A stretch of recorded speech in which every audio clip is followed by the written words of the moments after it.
38.5 for the middle sector for George Russell. He was a 10th up on Sebastian Vettel. Vettel just gone a 10th faster in the middle sector. It's nip and tuck, isn't it, between the Williams and the Ferraris. George Russell improves enough to go 8th fastest overall. Where's Sebastian Vettel going to move? Up into 6th fastest in the Ferrari, three-time pole sitter here in Bahrain in previous years. Magnussen can't get out of the bottom 5. Romain Grosjean is next across the line. His teammate in the Haas, he can't get out of the bottom 5 either. That's 6 races in a row. He's been knocked out in Q1, and Charles Leclerc moves himself out of danger and goes 6th fastest. George Russell now 10th fastest, make that 11th as Danny Kvyat goes into the top 8, and now Antonio Giovinazzi puts himself up into 14th. Kimi Raikkonen at risk and Daniel Ricciardo into the bottom 5. We can pick up Ricciardo now as he makes his way down the home straight, trying to get out of the bottom 5, and he does so. Goes 6th fastest overall. Lots of personal bests being set. Lando Norris has gone fastest than anybody during the first sector as Lance Stroll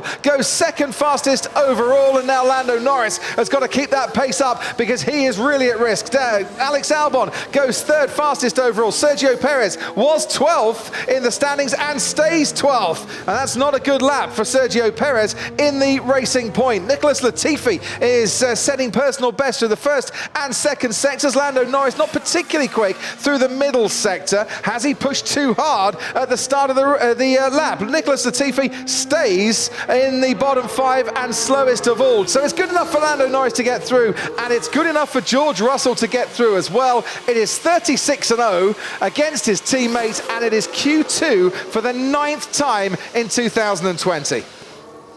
And so we have a red flag and session stopped, which for those on a flying lap is not good news at all.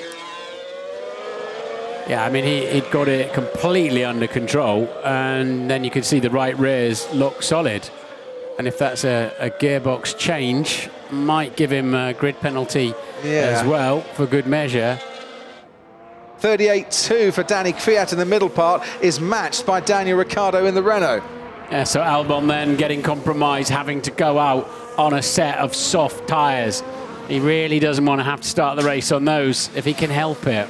So Daniel Kvyat then crosses the line, and that is the slowest time that we've had so far. Daniel Ricciardo next across the line goes 4th fastest, 2nd off the pace, but that should be good enough for him. Here comes Pierre Gasly, started 5th here once upon a time. He's not going to do that this year. 10th in Q2. Across the line next with Charles Leclerc, and that's a struggle for Ferrari in the elimination zone, and the checkered flag is out, and that is him out of qualifying as well. George Russell goes just behind Charles Leclerc, and Sebastian Vettel goes ahead of his Ferrari teammate. Still Pierre Gasly at risk as Lance Stroll, who was delighted with the way the car was handling on the soft tyre in the first part of qualifying, can only manage 13th fastest in the second part of qualifying. Vettel ahead of Leclerc again, not by much, but look at that, 1.5 seconds off the pace. There are more than a few people out there quite fancy starting this race 11th if they're not going to get well into the top 10. The scrap for the minor placings in Q3, or for placings really 4 downwards. Norris goes quicker by 0.4 to Danny Kvyat as the pair cross the line. 27.7 for Hamilton, 27.8 for Verstappen and Bottas through the first sector for the top 3, and the drivers that have shared the top 3 8 times in the last 11 races. Yeah, it was only a 10th slower, Norris, on the used tyres, but Sergio Perez then putting a benchmark in there. So a 128.4 from Sergio Perez, a 128.8 from Pierre Gasly, who goes 0.4 behind the Racing Point, and Gasly ahead of his teammate Daniel Kvyat. Now let's see for the battle for pole position. Can anyone beat a 127.6, asks Lewis Hamilton. Max Verstappen crosses the line, and he's a couple of tenths down, but he's 2nd fastest if Valtteri Bottas can't beat that. Bottas crosses the line, it's a 127.9, and it's not a Mercedes front row lockout at the moment, because Verstappen has put that Red Bull between the 2 silver arrows, as Alex Albon on a set of used soft tyres goes 6th fastest, and Esteban Ocon goes ahead of him, drops Albon down into 7th, and Albon seemingly enjoying this track more than his teammate Daniel Ricciardo. He might be trailing Ricciardo 13-1 in qualifying so far this season, but that's a decent lap from the Frenchman. He's already a 10th up on this lap compared to his teammate Valtteri Bottas, who's been on pole once before here in Bahrain. But Hamilton has the edge in terms of provisional pole and also on this lap compared to his teammate. And he's a few hundredths of a second up on Max Verstappen as well. All looking good for Lewis Hamilton. There's a 37.70 post during the middle sector. I love that camera on the exit of turn 13, hidden in the curb. So one decision then on brakes. Another decision on the steering wheel. Finally, the throttle pedal. Back end of the car just dips into the curb. Hamilton drives for the line.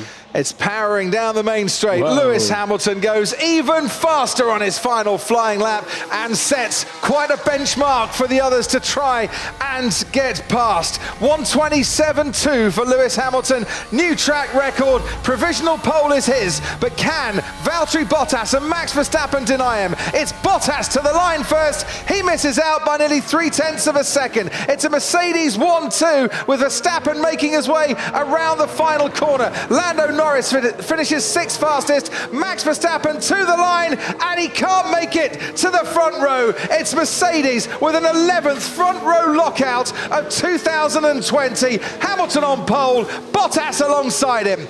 Alex Albon does make the second row ahead of Daniel Ricciardo, who puts in his best lap right at the end as well. But can Esteban Ocon out-qualify his Renault teammate? No, sadly, for the 14th time this season, he misses out on that particular honour. Ocon, 6th fastest in the end. Behind Ricciardo is 5th. Gasly 7th. Perez now is 8th fastest. Make that 5th fastest for Sergio Perez. And another decent qualifying lap from the Mexican. Lando Norris and Danny Kvyat complete the top 10 in 9th and 10th. It's Hamilton and Bottas, and we've said that 10 times previously this season. That's 11 front row lockouts for Mercedes.